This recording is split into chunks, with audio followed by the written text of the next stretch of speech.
Further debate. Member from Stormont, Dundas, South Glengarry. Thank you, Speaker. And I'll be sharing my time with the member from Sarnia-Lambton as well. Speaker, I'm pleased to offer remarks on Bill 37, Protecting the Students Act.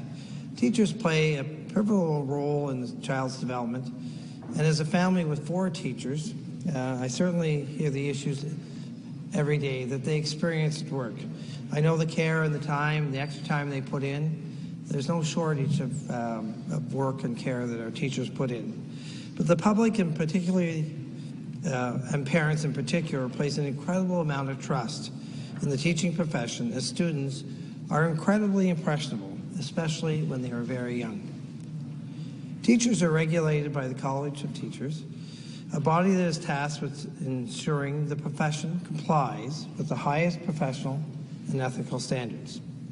Sexual abuse of children by educators is a circumstance our communities would never wish upon their worst enemies. A recent police operations show that there is no stereotypical user of child pornography, and any category of people or professionals is vulnerable to having some bad apples amongst them. With educators, the issues of child abuse and child pornography acquire an additional upsetting dimension that involves the breach of a deep bond of trust between the parent, the student, and the educator. It is definitely time to update legislation governing educator licensing and discipline to reflect particularly stigma of our society places rightly on abusers and those found using child pornography. The legislation has been before the House several times, and it has repeatedly died due to dissolutions and probations. This Lesage report is now 4 years old and counting, released all the way back in 2012. So we are seeing the bill once again introduced. The first time it sat there 2 years before, and still the government had not conducted enough debate to get it through the House. So the current framework for disciplinary procedures at the College of Teachers needs to change, since in 2011 Toronto Star report into what is many define as lenient treatment of teachers accused and found guilty of professional misconduct. Lack of transparency is how disciplinary hearings were conducted did nothing to do to shore up the public trust. The Lesage report recommended, first and foremost, clear and defined timelines for all parties to supply information and responses pertaining to an investigation. Ambiguity generates confusion and mutual suspicion between boards, professionals, labor representatives, and the public. Lesage further recommended that the duties of the discipline and dispute resolution processes be defined much more clearly, such that any misconduct or offense that would result in admonishment or a caution should enter the dispute resolution stream and generally not be entered into the public register, while serious complaints, such as those involving abuse, should only be dealt with a public disciplinary hearing. It sounds inconceivable in this day and age that educators found guilty of abuse or assessing child pornography may depend upon the committee's decision to avoid the revocation of their certificate. The report also recommended a public website where information about disciplinary hearings could and should be posted with regular updates.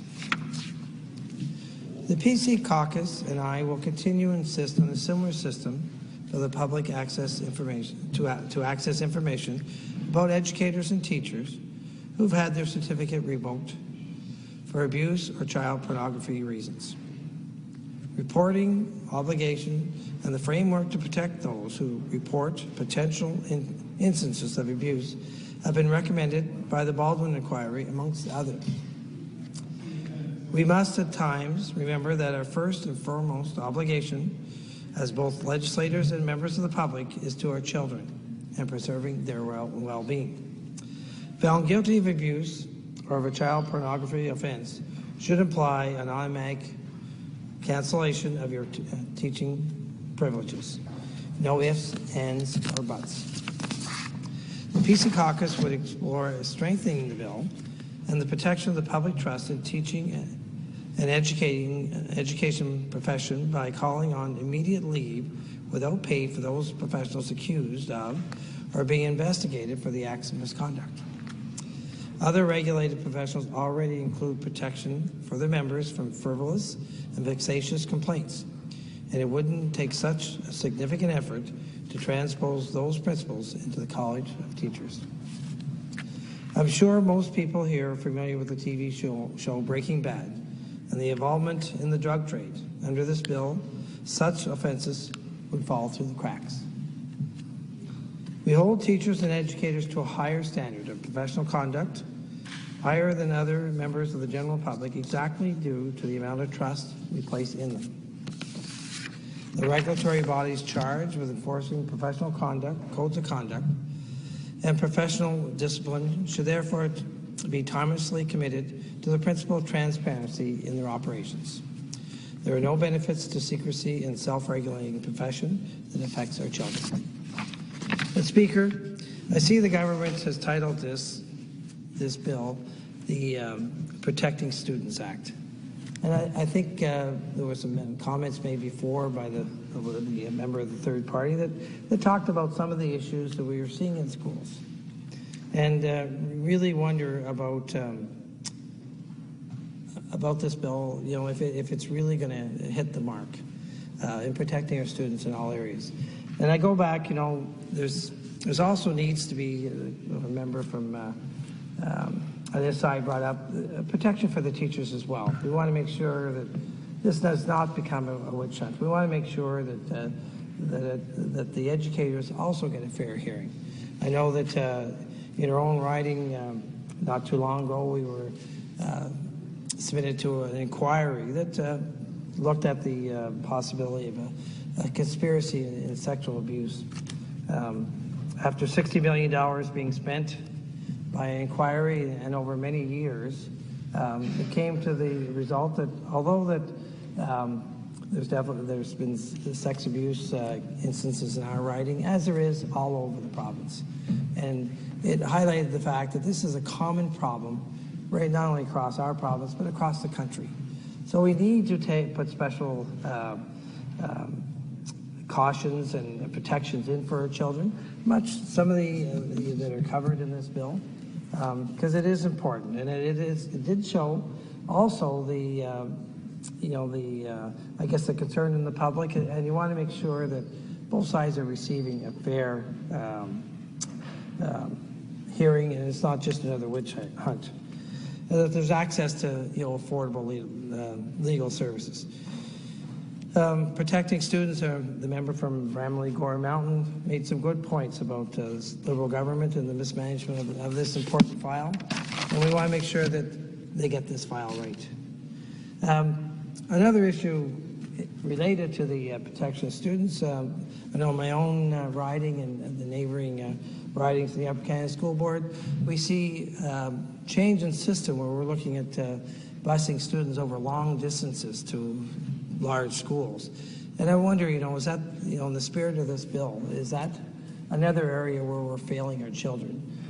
We talk about the importance of being involved in extracurricular activities, whether it be sports or other events. And when you're putting students on the bus for more than an hour, are we really protecting their educational rights and what we should expect to provide in this province? It eliminates the opportunities they receive. In this one report, just in my writing, we're losing 5 schools, there's 6 schools and replacing with 1. So we're losing 5. Think of the opportunities that are missed there in sports teams, all the things that go along with that. And again, we talk about the need to protect our students. This is another way that we're not protecting our students. And I know there's been a large number of meetings that have come up. I guess it's approaching, I think, over 10 meetings in the communities surrounding this, as it's got the public upset. But a message from one of the directors. I mean, we're very proud of the system of schools and how well we score. And a message came of the director calling the principal at our local school and stressing the importance of reaching a 90% passing rate on the EQA testing. And the principal responded back that he could see that being a huge problem. And he asked him, well, why? He says, well, we'd have to get 3% of the students to actually fail because we're over that mark already. And then, I hear the average is in the 80s. In a test, I think that the government has set up really to make much easier to pass, but it shows that the quality of the rural schools, sometimes there's more to in school than just the selection of courses. It's all about the quality of the teachers, the quality of the environment they're in, and we certainly want to see that continued on. So I know I better let my member from Sarnia to speak, because I know he wants to talk about this important issue, so thanks for the opportunity. Well, thank you, Mr. Speaker, for the